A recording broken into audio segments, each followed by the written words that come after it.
Kita langsung kepada ruang lingkup mata kuliah. Berarti ruang lingkup mata kuliah itu sama artinya dengan ruang lingkup ekonomi regional. Oke. Ekonomi regional ini hanya sebatas lanjutan mata kuliah dari yang sudah kawan-kawan pelajari sebelumnya, ekonomi mikro dan ekonomi makro. Kalau umpamanya sudah selesai ekonomi mikro dan ekonomi makro, udah aman lah kita ini. Kita hanya melanjutkan sedikit saja atau memperdalam saja.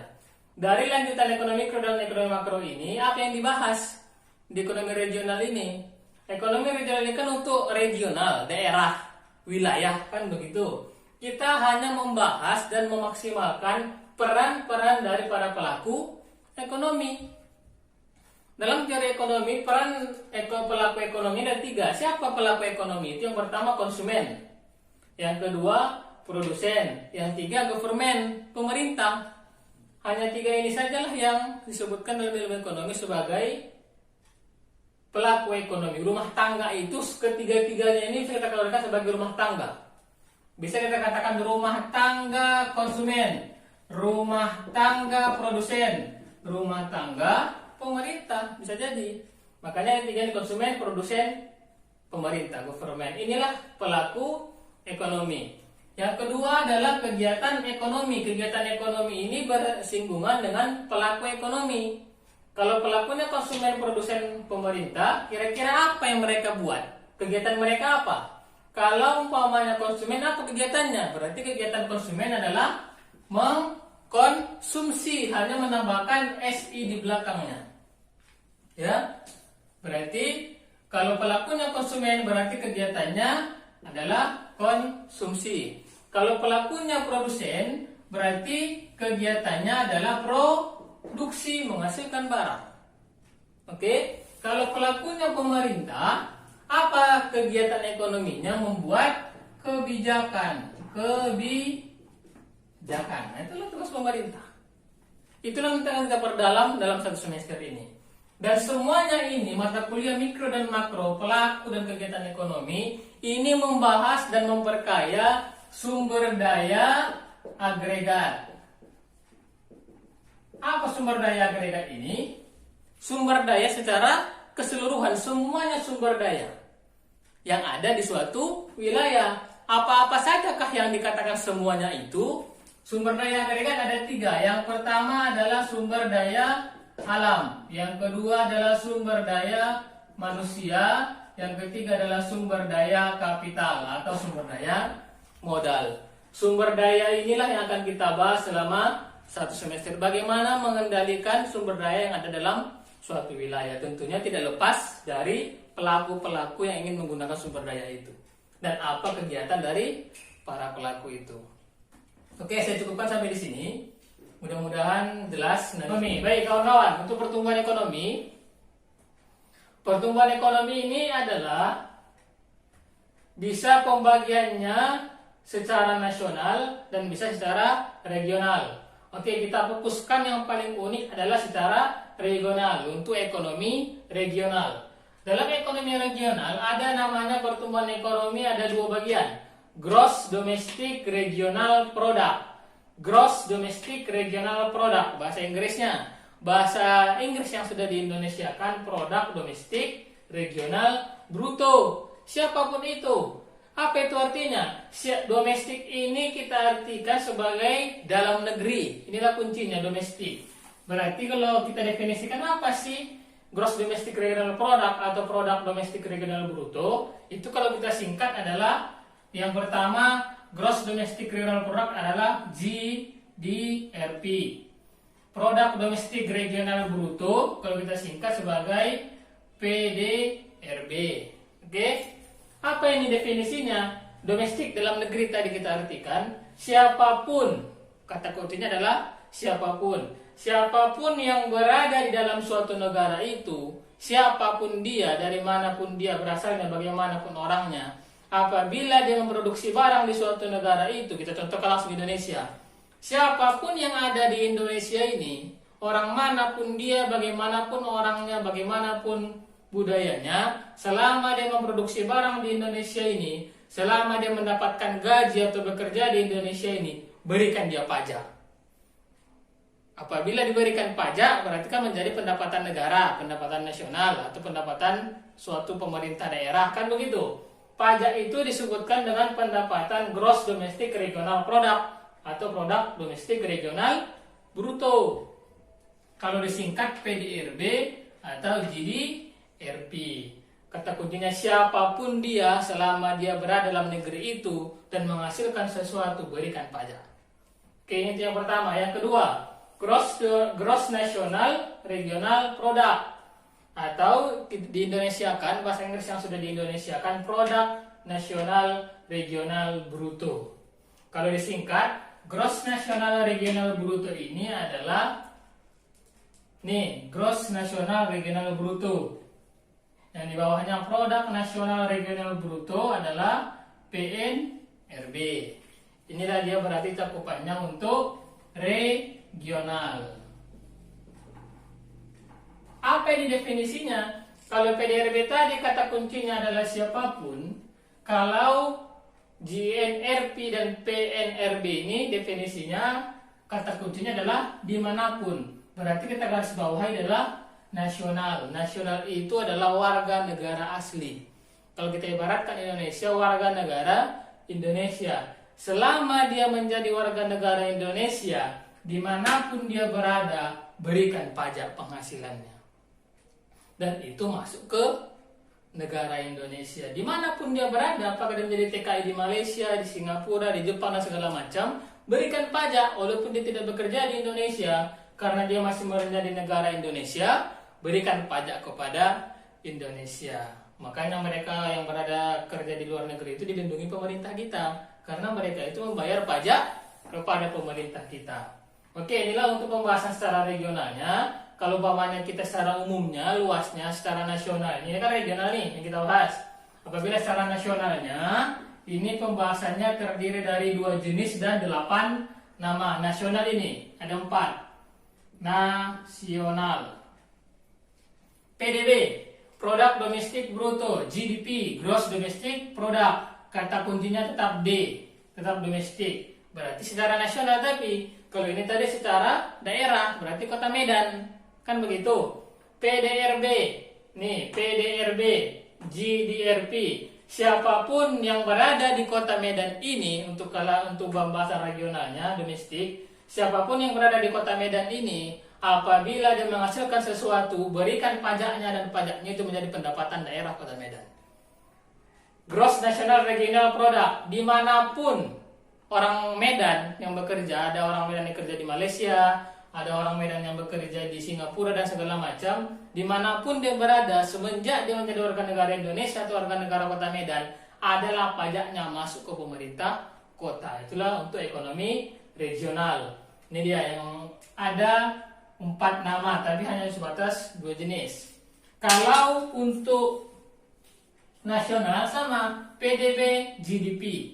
Ini adalah untuk membahas domestik. Siapapun yang berada di Indonesia ini berikan pajak. Yang keempat adalah PNB atau GNP. Kata kuncinya adalah nasional. Kalau nasional tadi dimanapun berada, apabila dia warga negara Indonesia, berikan pajak. Ini ada 4 nama bahasa Inggris dan bahasa Indonesia untuk nasional, ada 4 nama untuk regional.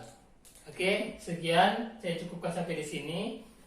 Assalamualaikum warahmatullahi wabarakatuh. Kawan-kawan mahasiswa, kesempatan kali ini kita membahas dengan tema pusat pertumbuhan, atau secara akademik disebutkan dengan growth pole ataupun sama artinya dengan growth center. Yang kedua, kalimat ini kalau dalam bahasa kita sebutkan sebagai pusat pertumbuhan.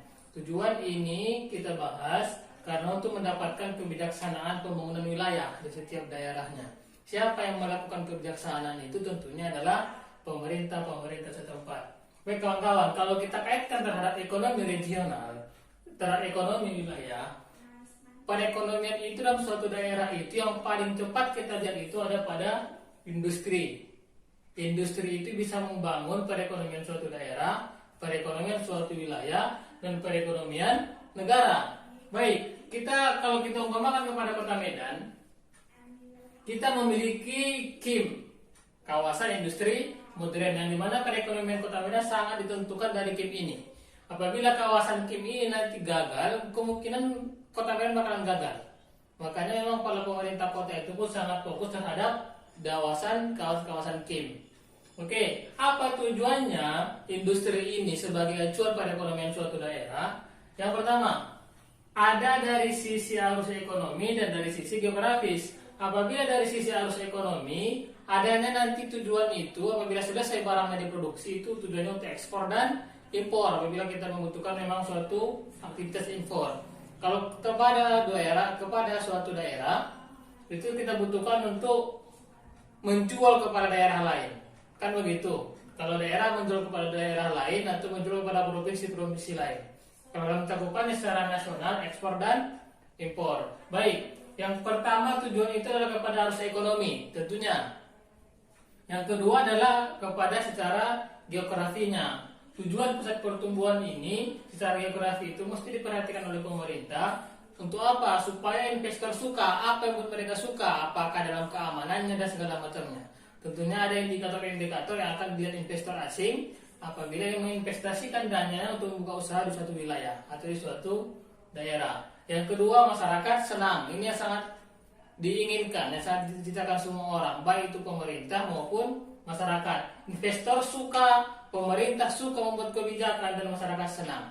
Bukan salah satu yang dirugikan. Investor suka, pemerintah merasa berat, masyarakat dirugikan. Kita tidak mengingat seperti itu. Perlunya pembahasan di pusat pertumbuhan ekonomi regional itu supaya bagaimana caranya supaya perusahaan itu suka, investornya suka, kebijakan yang dikeluarkan pemerintah itu senang dan masyarakat pun senang. Itulah tujuan keberhasilan dari pusat pertumbuhan. Itu jelas komplitnya, nanti bisa dilihat di bahan kuliah. Karena video ini hanya saya membuka jalan pikiran saja supaya kawan-kawan bisa mengembangkannya kembali. Ini adalah pembahasan pertama yang saya bahaskan di video ini untuk growth polda ataupun growth center. Kali ini kita akan membahas tentang tipologi wilayah. Oke, tipologi wilayah ini memiliki dua tujuan. Yang pertama untuk mengetahui pertumbuhan ekonomi setiap daerahnya, setiap wilayahnya, dan yang kedua untuk mengetahui bagaimana pendapatan per kapita setiap wilayahnya. Pendapatan per kapita ini bisa kita artikan sebagai rata-rata pendapatan masyarakat yang ada di daerah itu. Oke.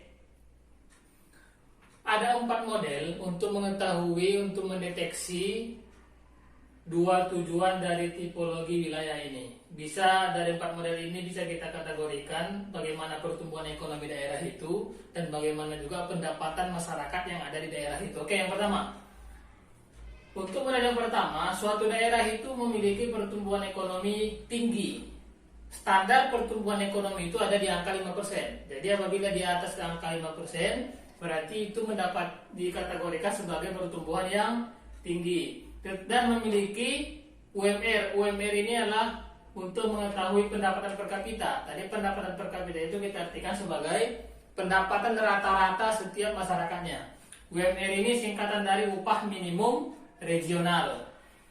Pertumbuhan ekonomi tinggi di suatu daerah itu, Kabupaten Medan. Medan memiliki pertumbuhan ekonomi yang tinggi dan rata-rata UMR, rata-rata pendapatan masyarakat Kota Medan itu tinggi. Kan begitu? Lebih tinggi dibandingkan rata-rata provinsi. Pokoknya kita buat upah paling minimal di Medan ini, umpamanya kita kategorikan 2.300.000. Sementara UMR Provinsi Sumatera Utara itu hanya 1.800.000. Apabila memang lebih tinggi pendapatan masyarakat Kota Medan, UMR Kota Medan dibandingkan UMR Provinsi, maka dikategorikanlah Medan ini sebagai kota atau daerah yang terbaik. Yang kedua adalah daerah yang memiliki pertumbuhan ekonomi yang rendah tetapi memiliki UMR yang tinggi. Di pertumbuhan ekonomi di daerah itu rendah, tapi pendapatan masyarakatnya itu mesti tinggi. Kemungkinannya di daerah itu memiliki harga-harga pokok yang mahal, karena mungkin distribusi ke daerah itu mungkin rumit atau jauh, makanya mungkin mahal. Padahal tempat itu memiliki pertumbuhan ekonomi yang rendah. Itu ada di Indonesia seperti daerah-daerah pelosok, kan begitu. Seperti yang ketiga ini, daerah, ada juga di daerah-daerah yang terus berkembang. Daerah terus berkembang itu kita lihat, umpamanya ada fenomena di kabupaten kota, di daerah kita ikut. Ada musim ini di kabupaten kota, daerah kita ikut ada juga. Kan begitu. Terus update, apa yang kita lihat di TV, di tempat kita nggak lama bakal datang juga. Tetapi memiliki gaji atau UMR masyarakat itu rendah. Nah, itu kemungkinannya kekayaan alam dari daerah itu rendah. Apabila seperti itu dikategorikanlah tipologi wilayah di tingkat yang ketiga. Ada yang lebih parah lagi, memiliki pertumbuhan ekonomi yang rendah dan memiliki pendapatan yang rendah juga. Ini yang perlu diperhatikan oleh pemerintah. Udah daerah tertinggal dan gaji dan pendapatan masyarakat di daerah itu pun sangat rendah. Itu mesti diperhatikan oleh pemerintah provinsi ataupun pemerintah pusat. Oke, inilah untuk sekilas untuk membuka wacana kawan-kawan mengenai tentang tipologi wilayah.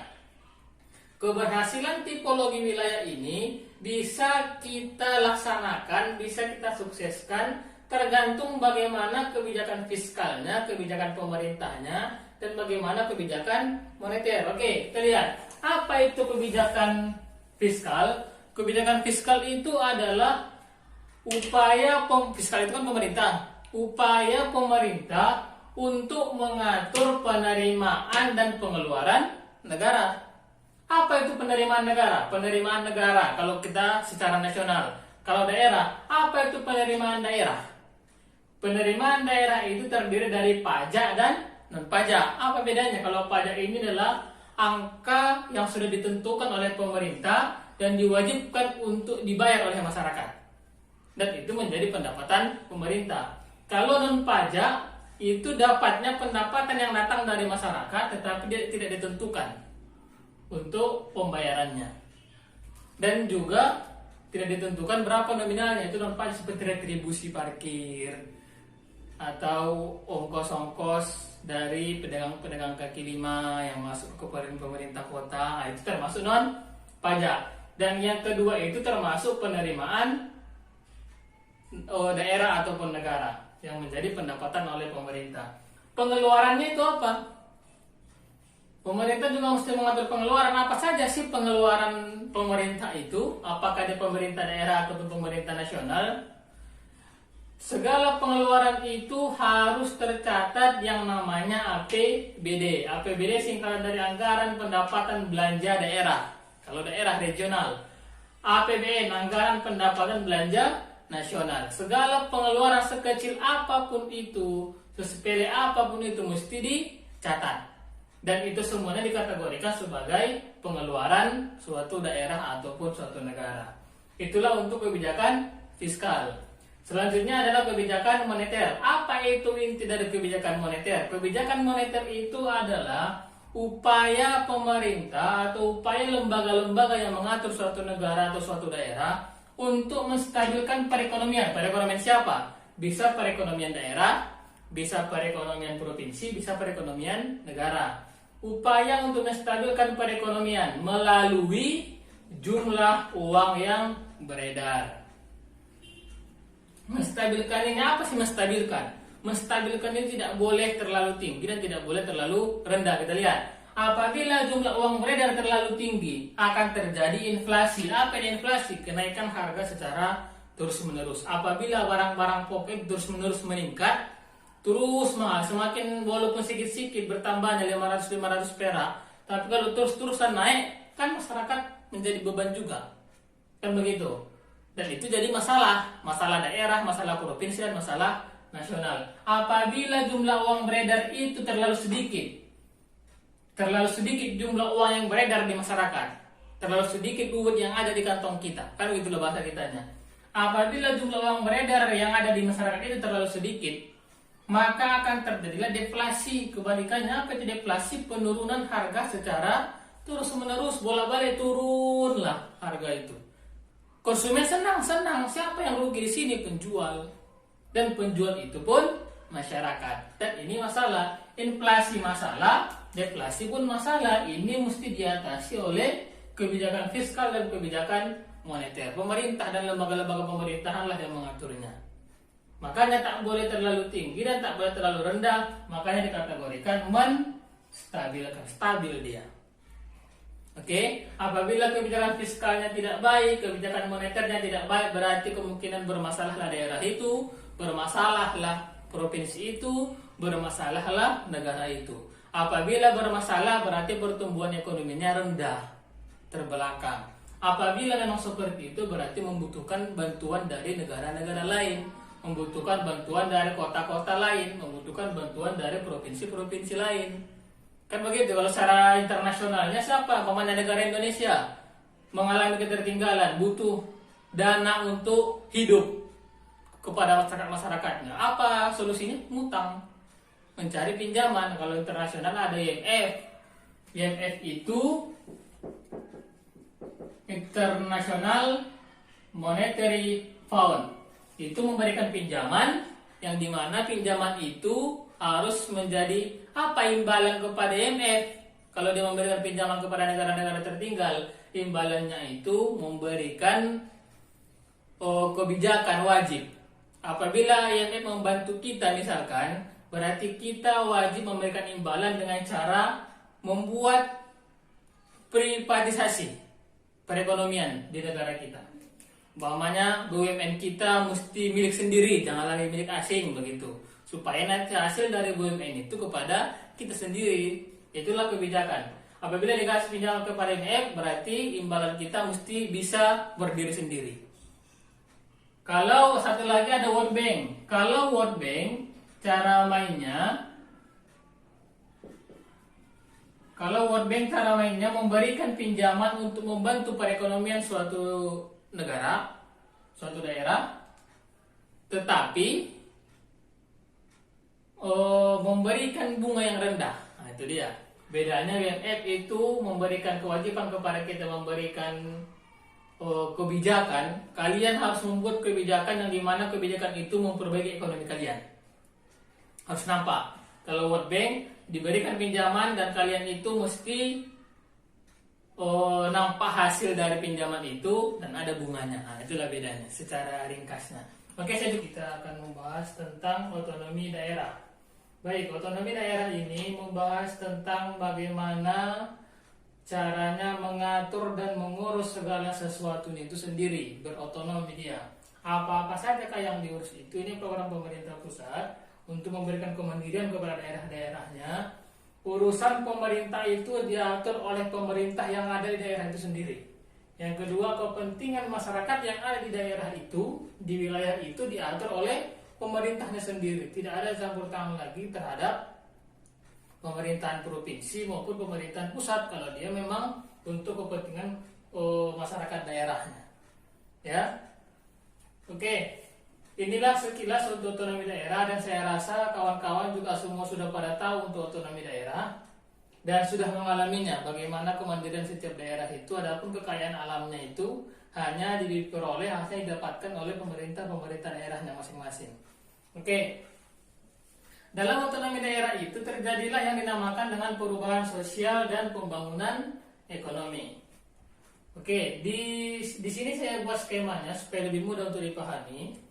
Perubahan sosial dan pembangunan ekonomi ini di bahasa akademika, di bahasa Inggriskan dengan social change atau saya singkat dengan SC, social change, berarti perubahan sosial. Karena kalau dikatakan perubahan sosial berarti ada unsur positifnya, ada unsur negatifnya. Kalau tidak ada unsur negatifnya namanya bukan perubahan, itu namanya transformasi. Transformasi itu hanya membahas sesuatu kepada yang ke depan, kepada arah positif saja, tak ada kepada arah yang negatif. Kalau membahas keduanya positif dan negatif berarti dia membahas tentang perubahan. Karena berubah itu bisa lebih baik, bisa lebih buruk.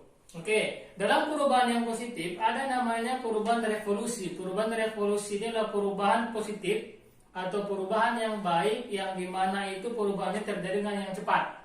Kalau perubahan yang baik itu terasa cepat atau tiba-tiba dia tobat, tiba-tiba dia jadi orang yang soleh-soleha misalkan, berarti itu adalah perubahan yang revolusi. Terlihat perubahan itu secara cepat dan perubahan itu adalah perubahan yang positif.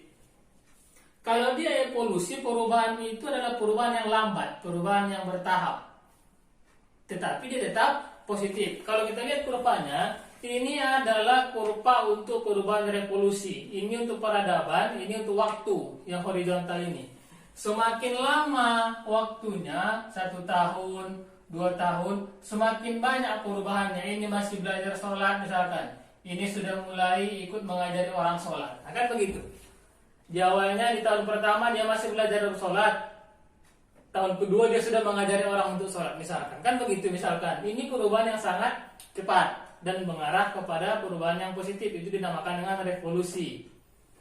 Kalau yang evolusi dia tetap perubahan positif tapi lambat bertahap, ini seperti anak tangga. Di tahun pertama dia masih belajar sholat, tahun kedua masih belajar sholat, tahun ketiga masih belajar sholat, tahun keempat baru mulai bisa mengajari orang untuk sholat. Dia bertahap tapi tetap positif. Kalau negatif, kalau kebalikannya, berarti dia begini, dari kiri atas ke kanan bawah. Ini untuk negatif. Semakin banyak habis waktunya, maka semakin kecil perubahan yang dia dapatkan. Di tahun pertama dia masih rajin sholat, di tahun kedua dia sudah mulai malas-malasan sholat, di tahun ketiga dia sudah tidak mau sholat. Negatif. Tapi cepat, kan begitu. Umpamanya frustasi dia jadi orang jahat dia. Dari sebelumnya dia adalah orang yang baik. Begitu juga dengan evolusi. Berarti kalau evolusi perubahannya itu begini bertahap. Nah, kan gitu, bertangga-tangga dia, tapi dia berubah terhadap kelakuan-kelakuan yang negatif.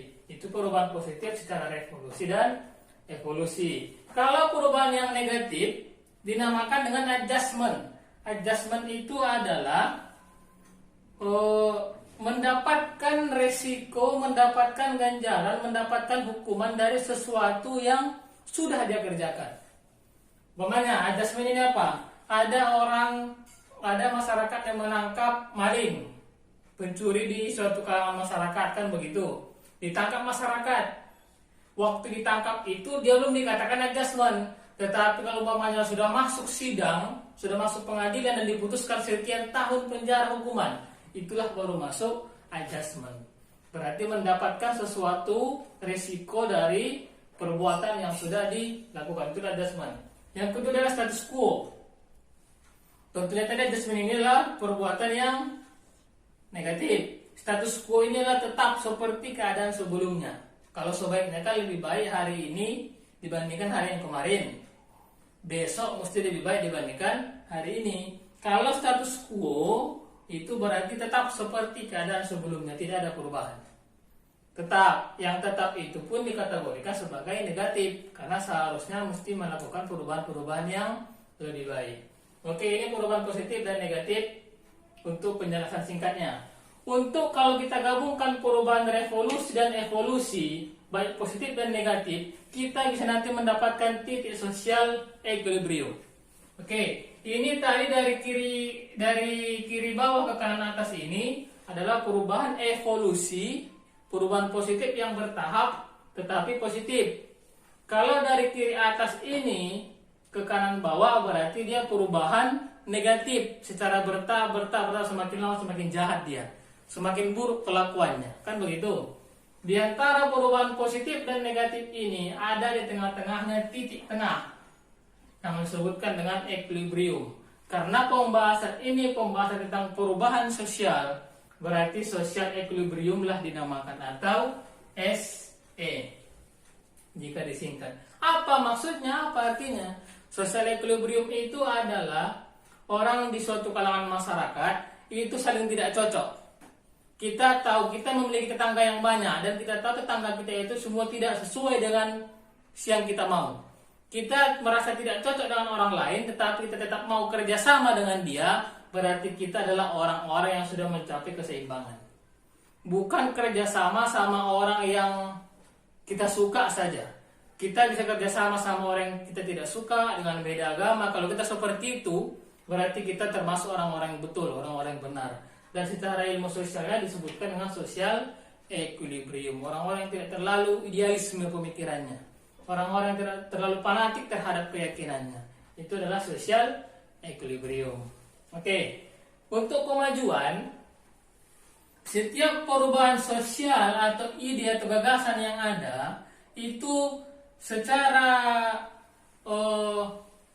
secara tidak langsung ada ide secara tidak langsung tanpa disadari, tanpa diperintahkan, akan apabila memang ada golongan-golongan beberapa orang yang berpikiran positif atau negatif, akan datanglah community development, pengembangan masyarakat, atau datanglah lembaga-lembaga untuk mewujudkan apa perubahan sosial yang sedang direncanakan. Itu adalah orang-orangnya. Karena 3 orang 4 orang pun sudah bisa membuat suatu pengembangan masyarakat, suatu lembaga, kan begitu. Berarti makanya katakan perubahan sosial itu adalah faktor pendorong untuk terbentuknya community development. Dan community development itu secara otomatis akan terjadilah pembangunan ekonomi kalau perubahan sosialnya perubahan sosial yang positif. Berarti perubahan ekonominya, pembangunan ekonominya pun akan semakin maju, kan begitu. Kalau seumpamanya perubahan sosialnya perubahan sosial yang negatif, berarti pembangunan ekonominya pun akan semakin menurun. Makanya kalau dikalimatkan, perubahan sosial itu sebagai penggerak dan pendorong terbentuknya community development. Apabila sudah ada community development, secara otomatis akan terbangunlah pembangunan ekonomi, baik positif maupun negatif. Atau perubahan sosial yang positif, terjadilah pengembangan masyarakat. Semakin bagus pengembangan masyarakat ini, semakin berkembang masyarakat itu, semakin sukses masyarakat itu, maka pembangunan yang ada di sekitar itu pun akan semakin sukses. Oke, saya coba substitusi dan pendapatan. Baik, langsung saja. Efek substitusi dan pendapatan. Saya akan terlebih dahulu menjelaskan dari judulnya dulu. Efek, berarti efek itu adalah akibat. Substitusi itu adalah peralihan, boleh kita artikan, atau boleh juga kita artikan sebagai pergantian barang yang kita konsumsi. Kita contohkan, saya kasih contoh. Saya setiap pagi itu sarapan lontong Rp5.000. Saya anggarkan setiap sarapan itu anggarannya Rp5.000. Setiap pagi makan lontong. Kita misalkan setiap pagi makan lontong.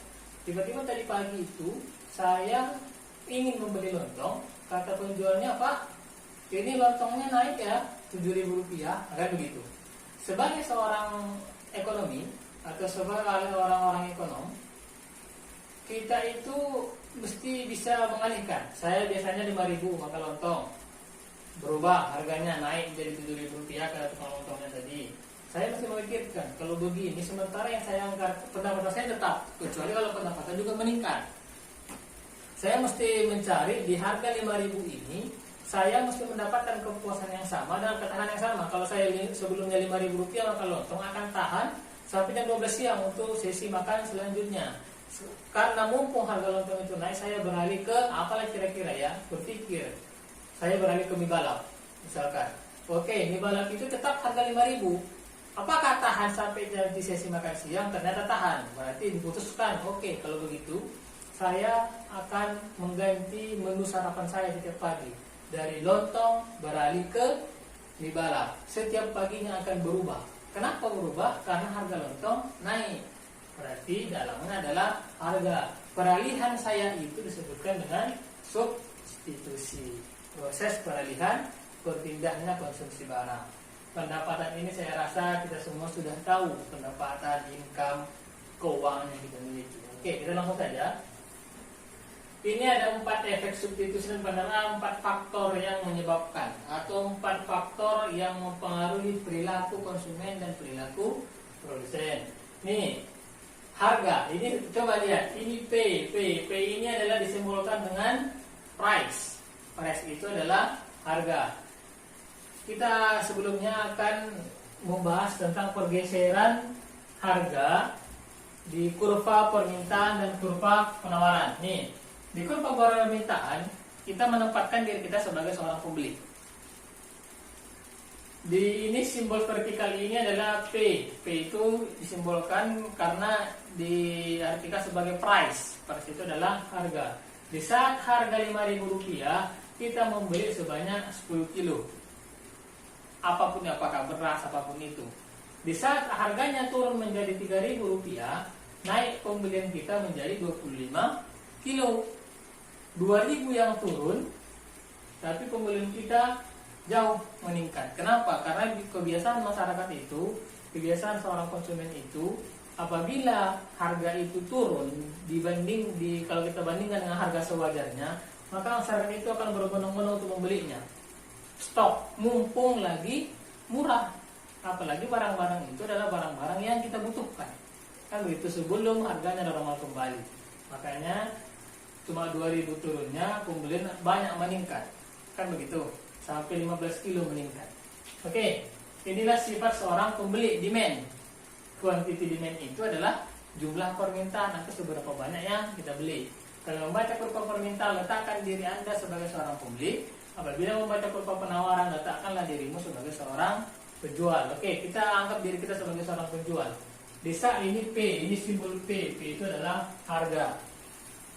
Di saat harga 5.000, kita menjual 10 kilo. Naik harga. Kalau tadi permintaan naik harga, semakin sedikit kita beli. Kalau di penjualan, waktu kita sebagai seorang penjual, di saat naik harga semakin banyak, kita jual, kebalikannya. Searah, maksud saya. Kalau demand itu kebalikannya, naik harga mengecil, naik harga, kalau di demand ini naik harga sedikit kita beli, kalau di supply naik harga makin banyak juga yang kita jual, searah dia positif. Kalau demand berbanding negatif, kalau supply berbanding positif. Kita contohkan, di saat harga 5.000, kita contohkan aja barang-barang pokok beras. Di saat harga beras itu 5.000, maka 10 kilo yang kita jual, yang kita adakan di toko kita. Di saat 7.000, harga beras itu meningkat, kita perbanyak barang yang ada di toko kita sampai 25 kilo. Yang biasanya kita stok di toko kita 10 kilo, kita stoklah 25 kilo. Kenapa? Mumpung harganya naik. Karena seorang penjual semakin harganya meningkat, akan semakin banyaklah keuntungan yang diperoleh seorang penjual. Itulah sifat seorang supply, penawar. Quantity supply, sumber horizontalnya, jumlah barang yang ditawarkan, jumlah barang yang dijual. Oke, kita ini sebagai pengantar. Kalau harga itu betul-betul mempengaruhi untuk berubahnya perilaku seorang pembeli dan perilaku seorang penjual. Kita kembali ke efek substitusi dan pendapatan. Ada 4 titik poinnya. Yang pertama adalah delta ini di ekonomi disimbolkan dengan perubahan. P adalah price, harga, sama dengan delta adalah perubahan, QD adalah quantity demand, jumlah pembelian, atau seberapa banyak kita beli atau seberapa banyak pembelinya. Kita baca. Di saat harga berubah, maka otomatis, sama dengan ini kita artikan sebagai otomatis. Di saat harga berubah, maka otomatis berubahlah jumlah pembeli. Di saat harga berubah, otomatis berubahlah jumlah yang mampu kita beli. Semakin berubah harganya meningkat, kalau kita akan dia kan demand pembeli. Kalau semakin meningkat harganya, akan berubahlah pembelian kita semakin menurun. Karena demand itu berbanding negatif. Oke, yang kedua, di saat berubah harga, maka akan berubah juga lah pendapatan real. Apa itu pendapatan real? Pendapatan real ini adalah pendapatan yang didapatkan oleh seseorang di saat berubah harga. Contohnya, gaji saya 1 juta misalkan. Biasanya itu dalam 1 juta itu setiap bulan menabungkan 200.000. 800.000 lagi habis untuk kebutuhan pokok. Tiba-tiba harga berubah, harga-harga semakin turun semuanya. Di saat harga normal saya menabungkan 200.000 tiap bulan, di saat harga menurun misalkan, berarti saya tidak boleh lagi 200.000 tabungannya, mesti meningkat ke 300, 230.000 segala macam. Apabila meningkat, berarti itu disebutkan dengan pendapatan real. Oke, kita baca lengkapnya. Apabila harga berubah, maka akan berubahlah pendapatan real atau jelasnya tabungan yang kita dapatkan. Apabila pendapatan real berubah juga lah tingkat pembelian. Biasanya makin ada duit, kebutuhan pun bakalan meningkat. Sementara pendapatan nominal tetap. Apa itu pendapatan nominal? Pendapatan nominal itu adalah gaji tetap. Gaji tetap gaji tetap itu tetap tidak berubah, tidak meningkat, tetapi harga berubah. Kan begitu.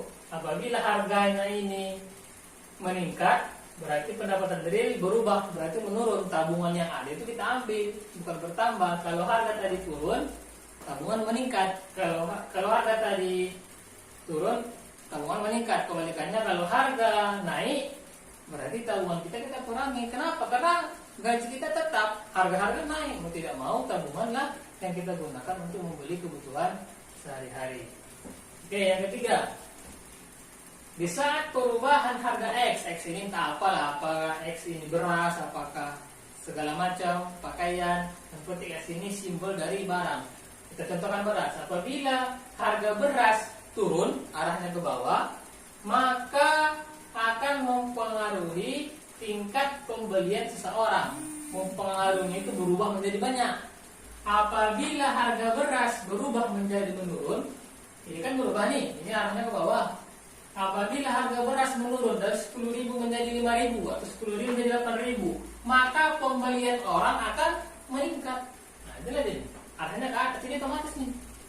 Apabila harga X turun, maka pembelian akan naik. Kembali kepada kurva permintaan. Apabila harga turun, maka pembelian akan naik. Terakhir yang keempat, apabila harga X naik, apabila harga beras naik, efek pendapatan bakalan bersifat negatif. Kenapa negatif? Karena pendapatan kita tetap, sementara harga beras meningkat. Pasti berefek negatif. Kemana negatifnya? Kemungkinan besarnya apabila ada tabungan, mengurangi tabungan. Apabila tidak ada tabungan, berarti hutang. Mengutang itu negatif nggak? Negatif. Mengurangi tabungan itu negatif nggak? Negatif. Apabila harga meningkat karena X meningkat, maka efek kepada pendapatan kita berefek negatif. Dan kemungkinan besarnya jumlah pembelian kita akan turun berkurang. Oke. Perilaku individu. Apakah perilaku individu ini untuk organisasi atau perusahaan atau yang lainnya? Yang penting kita membahas bagaimana perilaku kita sebagai individu supaya kita berhasil dunia akhirat dan berhasil juga masuk ke lembaga-lembaga yang disukai oleh tim atau rekan kerja yang lainnya. Baik, langsung saja. Perilaku individu ini dipelajari untuk tujuannya bertransformasi. Apa itu transformasi? Transformasi itu adalah perilaku atau perubahan perilaku, perubahan seseorang yang dimana perubahannya itu fokus terhadap yang lebih baik saja. Perubahan orang kepada yang positif-positif saja. Karena kalau untuk walaupun ada orang yang semakin lama semakin jahat, semakin negatif, itu bukan transformasi namanya, karena ada perubahan, change. Kalau dalam manajemen pun ada manajemen change, ada manajemen transformasi. Manajemen change itu membahas orang yang semakin negatif dan semakin positif. Kalau manajemen transformasi fokus hanya untuk yang positif saja. Baik. Perilaku individu ini untuk bertransformasi, berarti berubah kepada ke arah yang lebih baik, supaya mencapai titik keberhasilan yang disebutkan dan disingkat dengan complete, complete. Ini bukan diartikan, tapi ini hanya sebatas singkatan. Ini bukan lengkap, hanya sebatas singkatan. Oke, kita langsung saja. Ini complete ini, complete ini kita artikan dalam menjadi 6 arti. P-L-E-T-E. Term yang pertama adalah komunikator. Komunikator ini adalah sebagai tujuan manusia, dia mampu secara lisan, mampu berceramah, mampu menerangkan, dan dia juga mampu secara tulisan. Dia pandai menulis, dia bisa membuat karya-karya ilmiah, dia bisa buat buku, dia bisa menulis di koran, dia bisa membuat jurnal dan segala macam, pandai membuat skripsi, pandai membuat yang lainnya sebagai peneliti. Dan ini juga lah sekaligus tujuan utama pada awalnya perkuliahan. 8 semester, 4 tahun kuliah itu hanya mencetak manusia, hanya mencetak mahasiswa atau mahasiswi supaya menjadi manusia komunikator. Hanya ini saja. Bagaimana caranya supaya pandai berbicara dan pandai menulis, hanya itu saja. 4 tahun nanti, dan jurusan apapun itu. Supaya kamu mampu berbicara sesuai dengan bidangmu, mampu menulis membuat karya ilmiah sesuai dengan bidangmu. Itulah tujuan komunikator. Oke. Dari konflik ini hanya sebatas yang bagian nomor 1 saja yang dituntut kepada mahasiswa-mahasiswi, dan itu latihannya 4 tahun, 8 semester. Karena tidak ada satu manusia pun di dunia ini yang memiliki keenam-enamnya ini, tak ada. Tak ada satu manusia pun, karena ini adalah kesempurnaan secara teori. Dan sama-sama kita ketahui tidak ada manusia yang sempurna. Tapi untuk mengejar ini, itulah keharusan bagi kita. Oke. Yang pertama ini, tadi yang pertama saya sebutkan sebagai tujuan perkuliahan selama 4 semester atau 8 semester atau 4 tahun. Oke, untuk menuju kesempurnaan berikutnya. Yang kedua, P adalah profesional. Profesional ini adalah orang-orang yang mampu menunjukkan dirinya sebagai manusia yang berprestasi, tetapi dia tetap sopan berakhlak. Bukan dengan sombong. Walaupun banyak ketemu orang cerdas, orang pintar, sombong itu biasa. Tapi kalau kita temukan orang cerdas, rendah hati dan tidak sombong dan sopan, itu baru luar biasa. Ya. Oke, yang kedua, yang ketiga adalah leader. Leader ini adalah sebagai motivator. Leader itu bukan hanya untuk menunjuk-nunjuk, memarah-marahi, dan memerintah. Dan bukan untuk tanda tangan juga. Leader itu untuk sebagai baik leader. Perbedaan leader dengan bos. Kalau leader itu sebagai motivator dan mampu bekerja sama dengan tim yang lain. Kalau bos itu tadi, bos itu nunjuk-nunjuk, marah-marahin, neken-neken, bos lah itu. Tapi kalau leader itu adalah manusia yang mampu menjadi manusia motivator, dan dia mampu bekerja sama dengan tim-tim yang di bawahnya. Oke, yang ketiga, leader. Yang keempat adalah entrepreneur. Entrepreneur ini sekaligus dalam perkuliahan. Kalau seumpamanya yang pertama tadi komunikator itu gagal, udah 4 tahun dia kuliah, udah 8 semester dia kuliah, gagal, dia tidak mampu berbicara, tak mampu dia menerangkan dengan bagus, tak mampu dia menulis membuat karya ilmiah dengan bagus, maka solusinya adalah disiapkan oleh pemerintah sebagai entrepreneur. Berwirausahalah. Kalau kamu memang tidak pandai menerangkan, berbicara, tak mampu membuat karya ilmiah sebagai peneliti, berwirausahalah supaya tetap berguna bagi dirimu, keluargamu, dan masyarakat. Sebaik-baik entrepreneur itu adalah orang-orang yang ciri-cirinya dia banyak inovasinya, sebagai inovatif, dan dia mandiri. Itu dia. Ciri-ciri entrepreneur itu penuh banyak inovasi dalam kehidupan ini, banyak ide, kemudian dia mandiri. Mandiri. Oke, yang kelima adalah thinker, orang yang berpikir kritis. Orang yang berpikir kritis ini adalah sebagai peneliti. Karena peneliti itu tidak ada berpikir dengan yang skala yang rendah. Kalau meneliti berarti fokus saja terhadap satu bidang, kemudian belum selesai satu bidang, masuk ke bidang yang lain, mempersiapkan bidang yang lain. Peneliti berpikir dengan kritis, baik itu dia nanti menuangkannya lewat lisan maupun lewat tulisan. Peneliti lah itu. Ya. Dan yang terakhir, yang keenam adalah edukator, agent of change, sebagai pendobrak. Sebagai orang yang bermanfaat kepada orang lain. Sebaik-baik manusia adalah manusia yang bermanfaat dengan orang lain.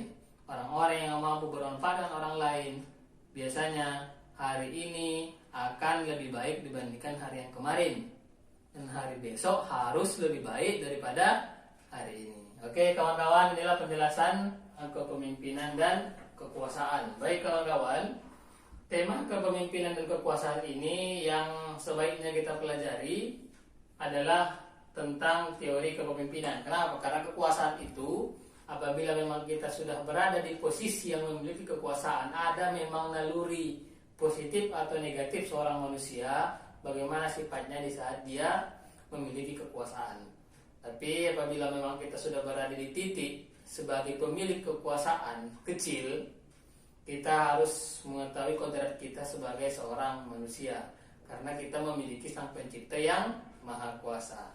Jangan hanya memiliki kekuasaan yang kecil, malah seolah-olah kitalah segalanya yang bisa menentukan, seperti itu.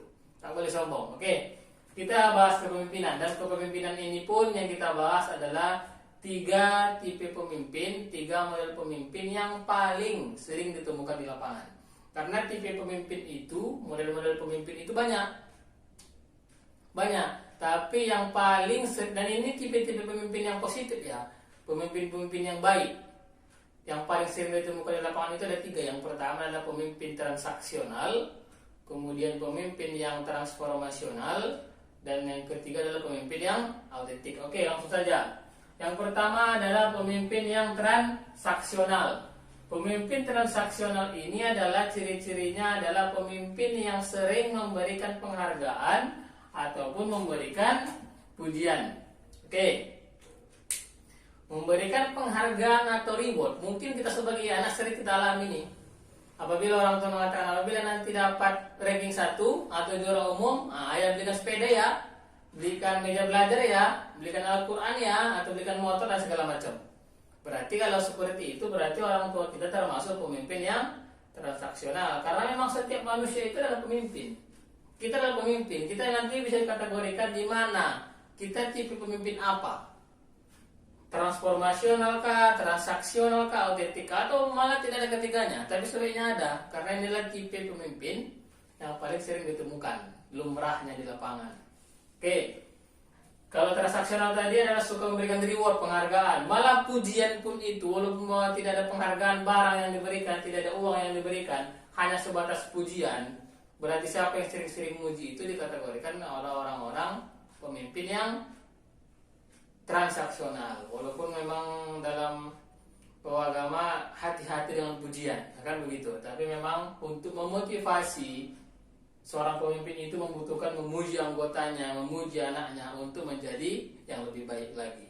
Oke, yang kedua, pemimpin transformasional. Pemimpin transformasional ini adalah pemimpin yang mampu membuat perubahan, memberikan motivasi dengan cara dia mendekati secara individu, secara perorangan.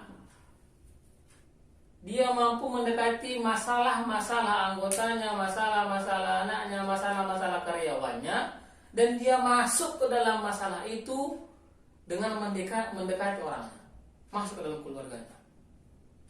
Apabila kita menemukan, ini langkah ini, tapi ini terbaik. Apabila kita menemukan pemimpin yang mau, dia melihat ada kesalahan dari kita, tapi memang kita ingin dipertahankan, dia bisa melihat masalah kita, dan dia mau terlibat di masalah itu, padahal itu masalah pribadi kita, atau malah itu masalah keluarga kita, tapi pemimpin kita, leader kita mau ikut campur terhadap itu. Apabila seperti itu dikategorikan dengan pemimpin yang transformasional, karena transformasional itu adalah memberikan perubahan kepada arah yang lebih baik. Change itu ada 2, bisa orang berubah semakin jahat atau semakin baik. Tapi transformasional itu, transformasi itu tak ada lebih jelek, tak ada negatif, semua baik saja. Makanya kalau dikategorikan, dinamakan dengan pemimpin transformasional, berarti memberikan perubahan, memberikan perbaikan kepada yang lebih baik dengan cara pendekatan secara individu. Yang ketiga adalah pemimpin yang autentik. Pemimpin autentik ini adalah pemimpin yang tidak merasa hilang kehormatan dirinya, tidak merasa jatuh harga dirinya apabila dia mengakui apa kelemahannya. Umpamanya ada direktur mengatakan, maaf ya kawan-kawan, itu bawahannya, saya tidak memahami ini, tolong ajari saya. Nah, tapi dia seorang direktur misalkan, dia seorang pemimpin misalkan. Apabila kita menemukan orang seperti itu, berarti itu dikategorikan sebagai pemimpin yang autentik. Itu yang paling sering kita temukan ini di kantor-kantor camat, kantor-kantor lurah, kan begitu.